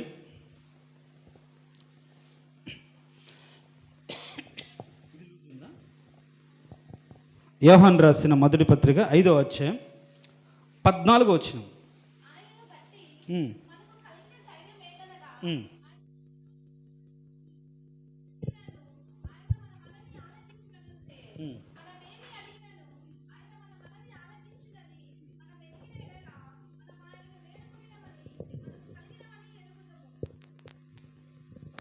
చాలు, ఇది కొద్ది వాల్యూమ్ మంచి. చూడండి, మరొకసారి నేను చదువుతాను చూడండి. మరియు మనం ఆయన ఆజ్ఞలను గైకొనుచు ఆయన దృష్టికి ఇష్టమైనవి చేయుచున్నాము గనుక మనమేమి అడిగినను అది ఆయన వలన మనకు దొరుకును. దేవునికి స్తోత్రం, హల్లెలూయా. ఇప్పుడు ప్రార్థనలో మనం ఏం చేస్తున్నాం? ఇప్పుడు మనం ఏది అడిగినా సరే ఆయన వల్ల మనకు కలగాలి అంటే ఎలా ప్రార్థన చేయాలి చెప్పండి. ఇప్పుడు మన ప్రార్థనలో ఆయన చిత్తం ఉంటుందా, మన ఇష్టం ఎక్కువ ఉంటుందా? అంటే ఎదిగిన వాళ్ళు ఏం చేస్తారు? ఇప్పుడు నేను అదే చెప్తున్నాను. ఇప్పుడు పిల్లలు కాస్త ఎదిగితే యవనస్తులుగా మార్చబడితే ఏదంటే అది కోరుకుంటారా? ఆశపడతారా? కాదు. తండ్రికి ఏది ఇష్టమో, తల్లిదండ్రులకు ఏది ఇష్టమో దాని గురించి వాళ్ళకు ఒక ఐడియా ఉంటుంది కాబట్టి మ్యాక్సిమం ఆ పని చేయడానికి ఇష్టపడతారు. అలా ఉండడానికి ఇష్టపడతారు. ఒక బాధ్యత కలిగిన పిల్లలు, బాధ్యత కలిగిన పిల్లలు. బాధ్యత లేదనుకోండి వాళ్ళ ఇష్టం, బాలా తిరుగుతారు. కాదని ఇప్పుడు ప్రార్థన మనం చేసేటప్పుడు అక్కడ ఆజ్ఞలను గైకొనుచు, చూడండి, మనం ఆయన ఆజ్ఞలను గైకొనుచు ఆయన దృష్టికి ఇష్టమైనవి చేయుచున్నాము గనుక.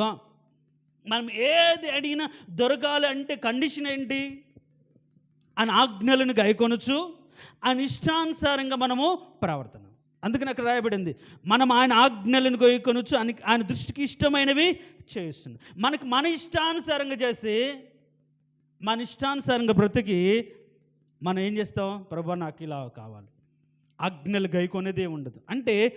అంటే ప్రార్థన అభివృద్ధి పొందిన వారి యొక్క ప్రార్థన అభివృద్ధి పొందిన వారు ఎలా ఉంటుందంటే ఇజ్గే చేసిన ప్రార్థనలా ఉంటుంది. ఇజ్గే ఏమని చేస్తాం? ప్రభా నీ దృష్టికి నేను ఎట్లు యథార్థంగా నడుచుకుంటునో, నేను ఎలా బ్రతికానో నీకు తెలుసు కదా. అంటే ఆయన దృష్టికి ఏది యథార్థంగా ఉందో, ఏమి చేయాలో తెలుసుకొని దాంట్లో నడిచిన వారి ప్రార్థన. మనమేమో ఆజ్ఞలు గైకొనాం, ఆయన చిత్తాన్ని మనకు తెలియదు, కానీ ప్రార్థన వచ్చేటప్పుడు మన ఇష్టాలు నెరవేర్చడానికి ప్రార్థన. మరి ఆయన చిత్తం ఏంటో తెలుసుకొని ఆయన ఆజ్ఞలు గైకొని చేసే ప్రార్థన ఎప్పుడు చేస్తుంటే మన బ్రతుకులో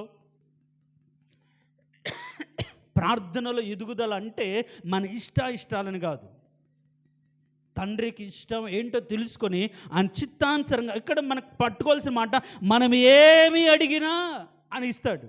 ఎప్పుడు చెప్పండి? ఆయన ఇష్టాన్ని మనం తెలుసుకొని ఆయన ఇష్టానుసారంగా మనం ఆయన ఆజ్ఞలు గైకొని ఆయనకి ఇష్టమైనది మనం చేస్తే, మనం ఏది అడిగినా. మన పిల్లల విషయంలో కూడా పిల్లలు బాగా పద్ధతిగా మనం చెప్పినట్టుగా ఉంటే ఎంతైనా సరే అప్పో సొప్పో ఏదో తెచ్చి వాళ్ళ ఇష్టాన్ని చేయడానికి ఆశపడతారు లేదా? ఏమ్మా తల్లిదండ్రులు చేయరా? నా మాట వింటాడు, నేను చెప్పినట్టు చేస్తాడని వాడు అడిగింది వాళ్ళకి నష్టమైన కష్టమైన శక్తి అని మించినా సరే దాన్ని చేయడానికి ఇష్టపడ. కారణం ఏంటి చెప్పండి? కారణం ఏంటి? అబ్బాయి లేక పిల్లలు తల్లిదండ్రులు ఇష్టానుసారంగా బ్రతుకుతున్నారు కాబట్టి వాడి యొక్క ఇష్టాన్ని నెరవేర్చడానికి తండ్రి ఏదైనా చేస్తాడు. అంటే ఇక్కడ ప్రార్థనలు మనం ఎలా ఎదగాలి? మన ఇష్టాలు తీర్చుకోవడానికి ముందుగా దేవునికి ఇష్టాన్ని, దేవుని ఆజ్ఞలు గైకొనాలి. అర్థమవుతున్న మాటలు? మనం చేసే ప్రార్థన ఎలా ఉండాలి? ముందు మనం ఏది అడిగినా దేవుడు దయచేస్తాడు. అక్కడ మాట అంటాడు, ఏమంటున్నాడు? మనం ఏమి అడిగినా అది ఆయన వలన మనకు దొరుకును. మరి ఎప్పుడు ఆయన వలన మనకు దొరుకుతుంది? ఎక్కడ ఏ విధంగా మనం అభివృద్ధి పొందుతున్నాం ప్రార్థనలో? ఆయన చిత్తానుసారంగా మనము ప్రవర్తిస్తున్నామా? ఆయన ఆజ్ఞలను గైకొంటూ బ్రతుకుతున్నామా? ఎప్పుడు గైకొన్నాం? ఏ విషయంలో గైకొన్నాం? సహవాస విషయంలో గైకొన్నామా? ప్రార్థన విషయంలో గైకొన్నామా? ఆత్మ సంబంధంగా అభివృద్ధి పొందే విషయంలో గైకొన్నామా? సమర్పణ కలిగిన భక్తిలో గైకొన్నామా? ఏ విషయంలో మనం ఆయన ఆజ్ఞల చొప్పున నడిచామని ప్రభు ఇది నాకు కావాలని అడుగుతావు? ఆయనను బట్టి మనకు కలిగిన ధైర్యం ఏంటి అంటే, నువ్వు కానీ ఆయన చిత్తాన్ని అర్థం చేసుకొని ఆయన ఇష్టానుసారంగా నువ్వు బ్రతుకుతే నీ ఇష్టాన్ని దేవుడు నెరవేర్చు. సింపుల్ లాజిక్ అంతే.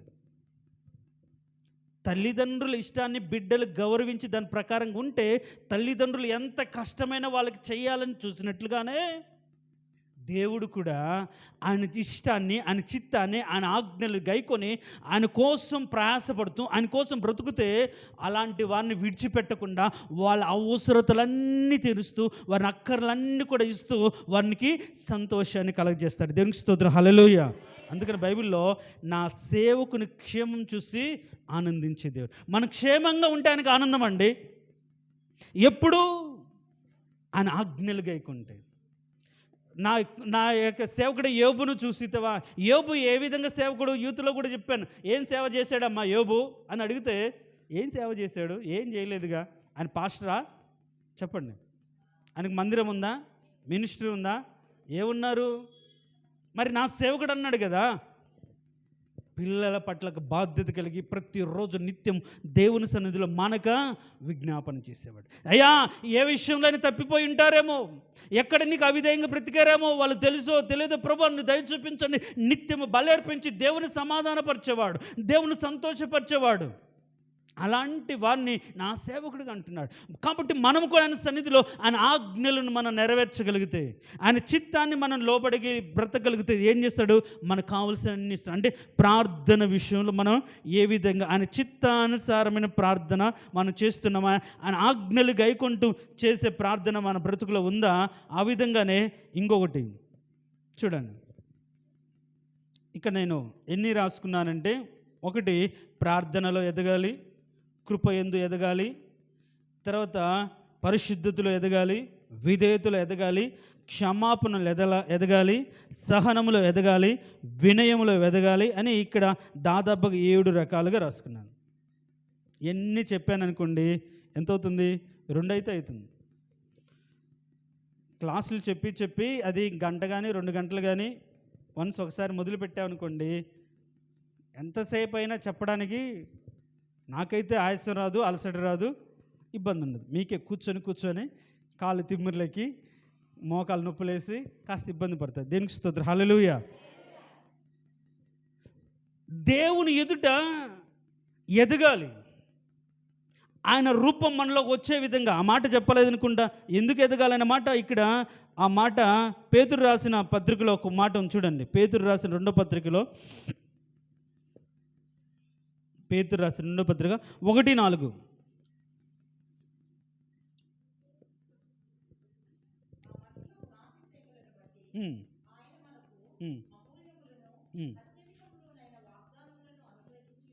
ఓకే, 2వ పత్రిక అమ్మ 1:4.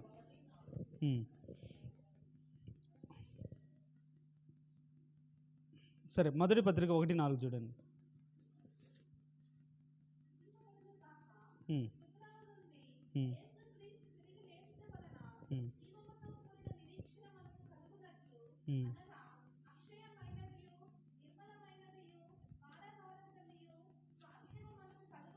ఒక్క నిమిషం ఆగమ్మా. అక్కడే 2వ పత్రిక 1:4 కాకుండా 4 కింది భాగం మీరు అంతా చదివారు, నేను అంత గమనించలేదు, గమనించండి. ఈ వాగ్దానం మూలంగా మీరు తప్పించుకొని దేవ స్వభావమునందు పాలువారగునట్లు వాటిని అనుగ్రహించండి. ఏంటి అనుగ్రహించాడు? దైవభక్తి కావచ్చు, జీవమును కావలసిన భక్తి కావచ్చు, లేకుంటే అనుభవము జ్ఞాన మూలం కలిగినటువంటి ఆయన వివేకం కావచ్చు. వీటిని బట్టి మనం దేనిలో పాలువారు అవుతున్నాం? దేవుని యొక్క స్వభావంలో పాలువారు. దేనిలో? దేవుని యొక్క స్వభావం. అంటే మన అభివృద్ధిని బట్టి ఏం రావాలి? మనలో దైవ స్వభావం రావాలి, దేవుని యొక్క స్వభావం మన బ్రతుకులో రావాలి. మన అభివృద్ధి పొందుతూ ఉంటే మన మాట దేవుని మాటలాగా ఉండాలి, మనకు చూపు ఆయనలాగా చల్లని చూపులై ఉండాలి, మన ఆలోచన ఆ విధంగా ఉండాలి, ప్రేమ ఆ విధంగా ఉండాలి. అందుకనే ఆయన పరిపూర్ణతలో మనం కూడా ఆయన సమానమైన పరిపూర్ణత అంటే ఏంటంటే ఆ స్వభావాన్ని ధరించుకున్న వారికి. అందుకనే క్రీస్తులోనికి బాప్తిసం పొందిన మీరు ఎవరిని ధరించుకున్నారని రాయబడింది? క్రీస్తును ధరించుకున్నారు కదా. అందుకనే క్రీస్తునకు కలిగిన ఈ మనసు మీరు ధరించుకొనుడి అని రాయబడింది.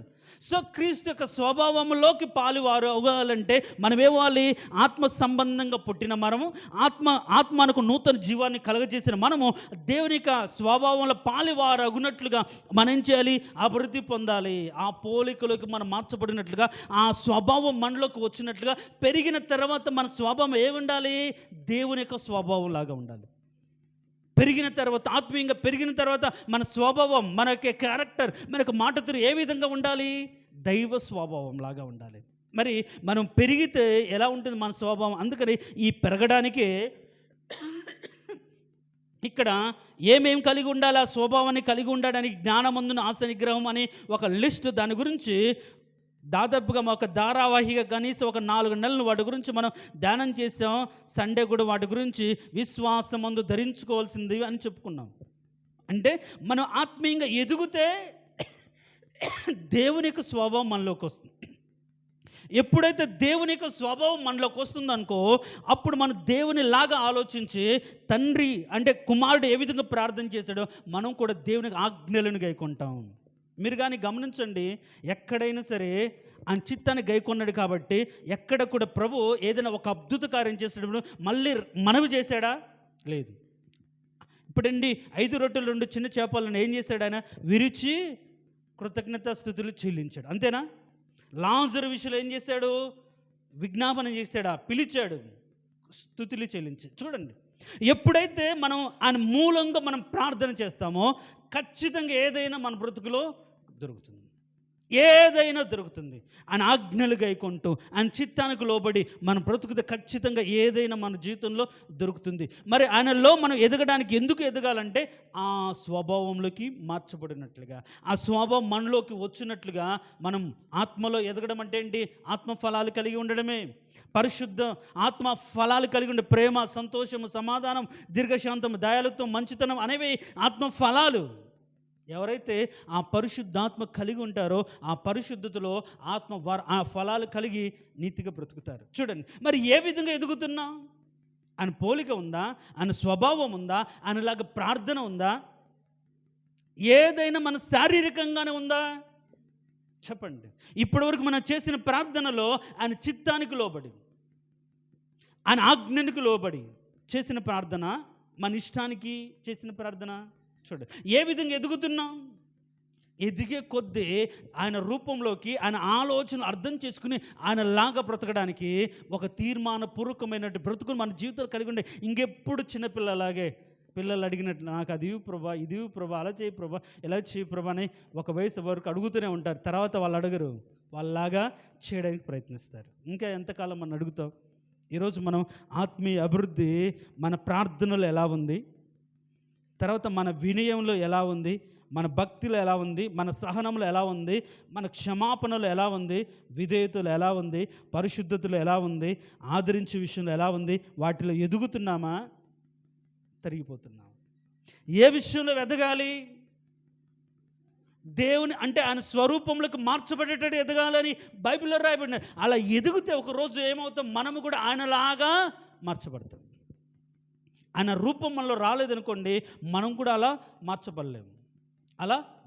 కాబట్టి ఈరోజు మన ప్రార్థన ఏం కావాలి అంటే, దేవా నాలో దైవ స్వభావం నాకు రావాలి, నీ ఆలోచనలే నాలో ఉండాలి, నీ చిత్తానుసారంగా నేను ప్రార్థించాలి, నీ చిత్తాన్ని ఈ లోకం మీరు ఎలా బ్రతికారో అలా నేను ఈ లోకంలో అలాంటి శ్రేష్టమైన భక్తి నాకు కావాలి అని ఆత్మీయంగా అభివృద్ధి చెందడానికి, బుద్ధి విషయమై మన అభివృద్ధి చెందే విధంగా దేవుని సన్నిధిలో ఆత్మ సంబంధం వివేచనలో వెదుగునట్లుగా. అందుకని ఇక్కడ నేను చాలా రాసుకున్నా కానీ ఏమని, అభివృద్ధి మన ఏంటి, కృపయందును జ్ఞానమందు అభివృద్ధి పొందుడి అని రాయబడింది.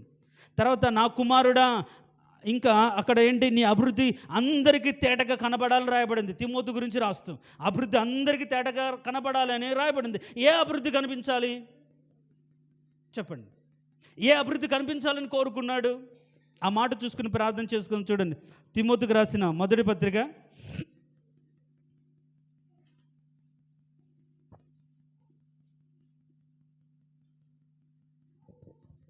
4వ వచనం 15వ వచనం.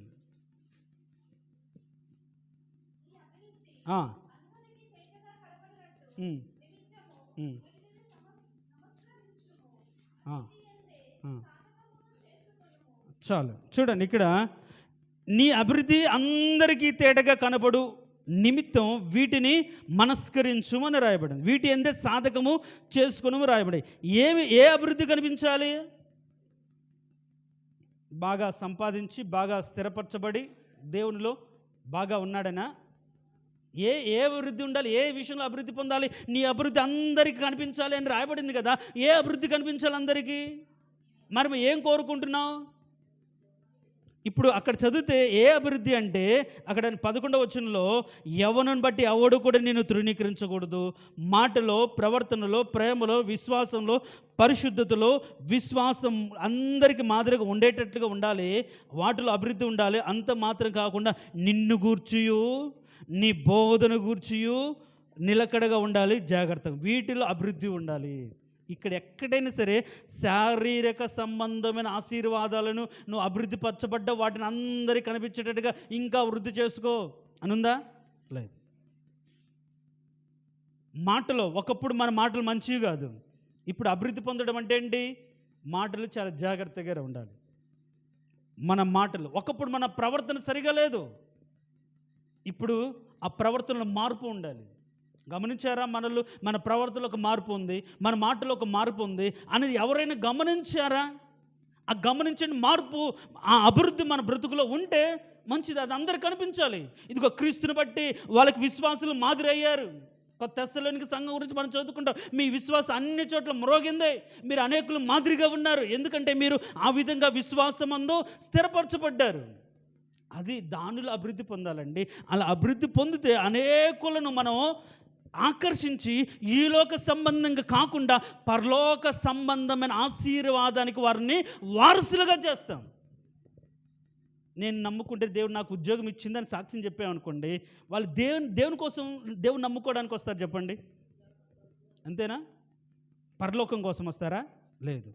నేను క్రీస్తుని నమ్ముకున్న తర్వాత వీటిని బట్టి కాకుండా ఆయన బట్టి నేను ఆనందిస్తున్నాను, ఏమీ లేకుండా నేను క్రీస్తు కోసం ఇలా బ్రతుకుతున్నానే ఒక స్థిరమైన నిర్ణయంతో ఉన్నారనుకోండి, ఇదిగో ఇదంతా వ్యర్థమే. మనం కూడా అలా ఉండాలని ఒక సాక్ష్యం ఉంటుంది. ఏ విధంగా అభివృద్ధి పొందాం, ఇప్పటి వరకు ఎలా అభివృద్ధి పొందాలని కోరుకుంటున్నాం, ఏమి కావాలని ఆశపడుతున్నాం, ఇంకెంత కాలమో ప్రాపంచికమైనటువంటి విషయాల గురించి ఆశపడుతూ కోరుకుంటూ ఇలా ఉండాలి ప్రభా, ఇలా ఉండాలని ప్రభా అని ఇంకా వయసు వచ్చినప్పటికీ పిల్లల్లాగా దేవుని సన్నిధిలో గోజాడుతూ ఉంటారు. ఏ రోజు ఆయన మనసులోకి తొంగి చూసి ఆయన రూపం రావాలని, ఆయన ప్రేమ కలిగి ఉండాలని, ఆయన సత్యంలో స్థిరంగా ఉండాలని, ప్రార్థనలో బలపరచబడాలని, ఆ విధంగా అభివృద్ధి పొందండి ప్రభా, నీ రూపం నాలో వచ్చేంత వరకు నన్ను అభివృద్ధి పరచండి ప్రభా అనే ఆలోచన మన బ్రతుకులో ఉంటే ఎంత మంచిది. తిమోతితో చెప్తున్నాడు, నీ ప్రవర్తన జాగ్రత్తగా ఉండాలి, నీ మాట నీ విశ్వాసం అనేకులకు మాదిరికరంగా ఉండాలి. ఇది అందరికీ తేటగా కనిపించింది. ఒకప్పుడు ఏమీ అలా బలాదురుగా తిరిగేవాడండి, ఇప్పుడైతే చాలా పద్ధతిగా దేవుని నమ్ముకున్న తర్వాత స్థిరంగా ఉంటున్నాడు. మంచి బుద్ధి ఉంది, మంచి మనసు ఉంది, మంచి ప్రేమ ఉంది, మంచి సాక్ష్యం ఉంది అని చెప్పుకోగలిగిన అభివృద్ధి ఉందా? ఇంకా అభివృద్ధి లేకపోతే అలాంటి వారిని మనం ఎలా తయారు చేయగలుగుతాం? ఎవరు మన దగ్గరికి వస్తారు? కాబట్టి ఈరోజు మన ప్రార్థన ఏంటంటే, ప్రభా ఆత్మ సంబంధమైన అభివృద్ధి, నీ పోలిక చొప్పున మార్చబడేటువంటి దైవ స్వభావాన్ని నేను కలిగి ఉండి శరీర ఇచ్చలు చంపి నీతో కూడా ఉండే భాగ్యాన్ని ఈ లోకంలో ఈ శరీరాన్ని సంపాదించుకోవాలనే తృష్ణతో ఈరోజు ఆయన కాలు పట్టుకొని మనం ప్రార్థన చేద్దాం. తలలో వంచండి. తలలో వంచిన మనం ఏ ఒక్కరు కూడా ఒకవేళ ఏ ప్రార్థన విజ్ఞాపన కోసం ఏ ప్రార్థన చేయాలని వచ్చేవా, ఒక్క నిమిషం వాటన్నిటిని పక్కన పెడదాం. కుటుంబంలో క్షేమము, సంతోషము, నెమ్మది, అనారోగ్యాలు, అప్పులు, ఇబ్బందులు ఇవన్నీ ఉన్నా సరే వాటిని పక్కన పెడతాం. కాసేపు విన్న వాక్యాన్ని ఒకసారి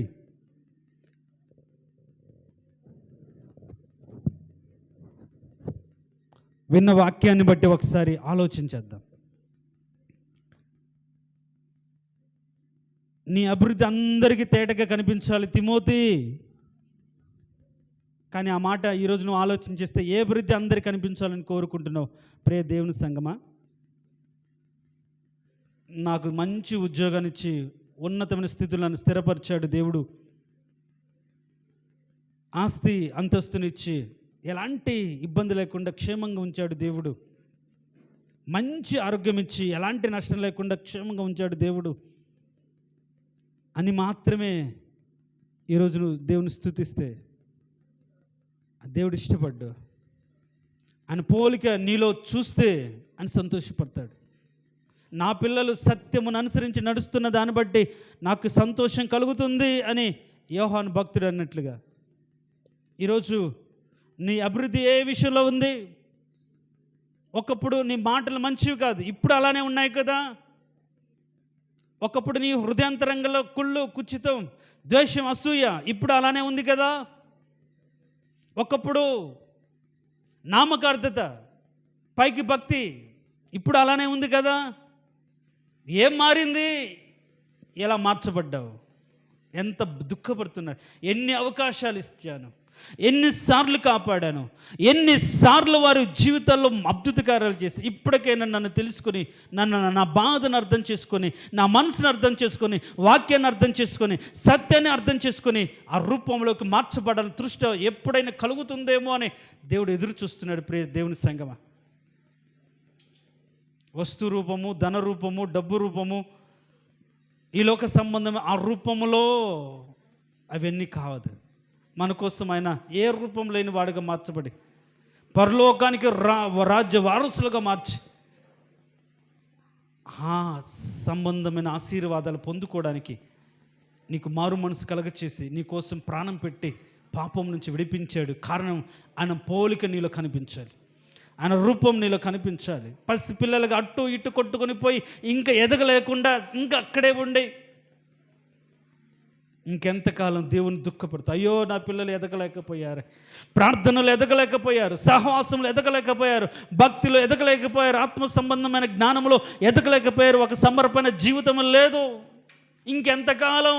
ఇంకెంతకాలం అయ్యో కాలమును బట్టి చూస్తే మీరు బోధకులుగా ఉండవలసిన వారై ఉండగా ఇంకా మూల పాఠంలో మీకు బోధించాల్సి వస్తుంది. అయ్యో ఎంత బాధపడుతున్నాడు. మారు మనసు పొంది ఎన్ని సంవత్సరాలు మీరే బోధకులుగా ఉండి, అనేకులు నడిపించేవారిగా ఉండి, నాయకులుగా ఉండి, అనేకులు బలపరిచేవారిగా ఉండి, మాదిరికరంగా ఉండవలసిన వారు ఇంకా పసిపిల్లలుగా ఈర్ష్య, అసూయ, ద్వేషాలతో నింపుకొని మార్పు లేని స్థితిలో ఉంటే ఎంత దుఃఖపడతాడు. ఈరోజు దేవుడు కోరుకుంటున్నాడు ఆత్మ సంబంధమైన అభివృద్ధి, ఆత్మల అభివృద్ధి అని పోలికలోకి మార్చబడే దైవ స్వభావాన్ని సంపాదించుకోవడానికి, శరీర ఇచ్ఛలను చంపుకోవడానికి, దేవా ఇప్పటి వరకు నాలో అయ్యా సిలువ వేయబడ్డాను కానీ ఇంకా ఇచ్ఛలు చావలేదయ్యా, ప్రేమ మమకారాలు చావలేదయ్యా, లోకముతున్న సంబంధాలు చావలేదయ్యా, అయ్యా వాటిని చంపుకొని నీ రూపంలోకి మార్చబడినట్లుగా, నీ సన్నిధి అనుభవించినట్లుగా, నీ ప్రేమను అర్థం చేసుకొని, నీ సత్యాన్ని అర్థం చేసుకొని, నీలాగా ఈ లోకం బ్రతికి ఇదిగో క్రీస్తును పోలిన బిడ్డలని ఒక సాక్ష్యం పొంది ఏ స్థితిలోని సత్యాన్ని కాపాడుకునే బ్రతుకు నాకు కావాలి ప్రభువా అని అడిగితే ఎంత మంచిది. ప్రియ దేవుని సంఘం, ఇంకెంతకాలం? రాకడ అతి సమీపంగా ఉంది. ఈ రోజు అవుతుందో రేపు అవుతుందో రాకడ, ఆయన రాక ఇంకా అది కావాలి ప్రభా, ఇది కావాలి ప్రభా, అలా దీవించు ప్రభా, ఇలా దీవించు కదా. అయ్యా నన్ను నీలాగా మార్చయ్యా, నీ రూపంలోకి నన్ను మార్చయ్యా, నీ ప్రేమను కలిగి బ్రతకడానికి నాకు నేర్పయ్యా, నీలాగా ప్రభా ప్రార్థన ద్వారా విధేయత నేర్చుకునే కృపను నాకు అనుగ్రహించయ్యా. అయ్యా నిన్ను ధరించుకున్న నేను అయ్యా బజార్లో వెళ్తున్నప్పుడు అయ్యా ఈ క్రీస్తు బిడ్డ అన్నట్లుగానే బ్రతకాలయ్యా. నిన్ను ధరించిన నేను నా మాటల్లో నీ ప్రేమ కనపరచాలయ్యా. అలాంటి శ్రేష్టమైన బ్రతుకు నాకు దయచేయి తండ్రి. ఇప్పటి వరకు నా యొక్క ఇష్టాలు నెరవేర్చుకోవడానికి బ్రతికాను, వాటి కోసమే అడిగాను, నీ ఆజ్ఞ అనుసరించి అడగలేకపోయాను. దయతో నన్ను క్షమించు ప్రభువా. తండ్రి మీరు కోరుకుంటున్నారు అయ్యా, మీరు ఆశపడుతున్నారు, అయ్యో నా బిడ్డలు నా రక్తాన్ని ఇచ్చి దారపోసి సంపాదించుకున్న నా బిడ్డలు నా పోలికగా మార్చబడాలి, నా రూపము రావాలనుకుంటుంటే ఇంకా రూపంలోకి మార్చబడే పిల్లల్లాగా ఉండిపోతారు. ప్రియ దేవుని సంగమా, దేవుడు కోరుకుంటున్నాడు అయ్యా ఆ రూపం నాకు దయచేయండి. అయ్యా పరిశుద్ధాత్ముడు ఆ రూపంలోకి నన్ను మార్చండి. పరిశుద్ధాత్ముడు మా మధ్యలో సంచరిస్తున్న తండ్రి, ఆ రూపంలోకి మార్చడానికి నీ శక్తిని నాకు అనుగ్రహించండి. నా ఇచ్ఛలను చంపడానికి కావాల్సిన శక్తి నాకు దయచేయండి నాయన. నా యొక్క శరీర కోరికలు చంపుకొని ఆత్మ సంబంధమైన పోలికగా మార్చబడడానికి నాకు బలము దయచేయండి నాయన. నీకు స్తోత్రం. మా మధ్యలో సంచరిస్తున్న తండ్రి అలాంటి బలం నాకు దయచేయండి, అలాంటి కృప నాకు దయచింది. అది మన వాంఛ అవ్వాలి ప్రియ దేవుని సంగమా, అదే మన కోరిక అవ్వాలి. ఎందుకంటే ఆయన ప్రత్యక్షమైనప్పుడు ఆయన పోలికగా మార్చబడాలంటే ఆ పోలికలే లేకపోతే మనం ఎలా మార్చబడతామమ్మా? అడుగుదాం. అయ్యా నాలో ఇంకా వదిలిపెట్టుకోవాల్సిన పాపాలు ఉన్నాయి, ఇంకా వదిలిపెట్టుకోవాల్సినటువంటి నీకు విరోధమైన కార్యాలను వదిలిపెట్టుకుంటున్నానయ్యా. అయ్యా ప్రభు నేను యాకోబునయ్యా, ఈరోజు నా బ్రతుకు మార్చబడాలయ్యా, నీ స్వభావం నాలోకి రావాలయ్యా. అయ్యా నీ యొక్క తలంపులు నాలో రావాలి నాయన, నీ చిత్తానుసారంగా బ్రతికే ఒక కృప అయ్యాతో నేను నింపబడాలయ్యా. నీకు స్తోత్రం. నాకు అయ్యా అలాంటి కృప నాకు దయచేయండి. ఈరోజు అలా ప్రార్థన చేస్తే ఎంత మంచిది. అయ్యా, నీ రూపం నాలోకి రావాలి, నీ రూపంలోకి నేను మార్చబడాలి నాయన. నీ ప్రేమను, ప్రేమపూర్ణుడా, ఆ ప్రేమ నాలో ఉండాలి. కృపా సత్య సంపూర్ణుడా, ఆ కృపా సత్యము సంపూర్ణంగా నాలో ఉండాలి. అలాంటి బ్రతుకు నాకు అనుగ్రహించు ప్రభువా అని ప్రార్థన చేస్తే మంచిది. ప్రార్థన చేసుకుందాం. ఒకరు ప్రార్థన చేయండి.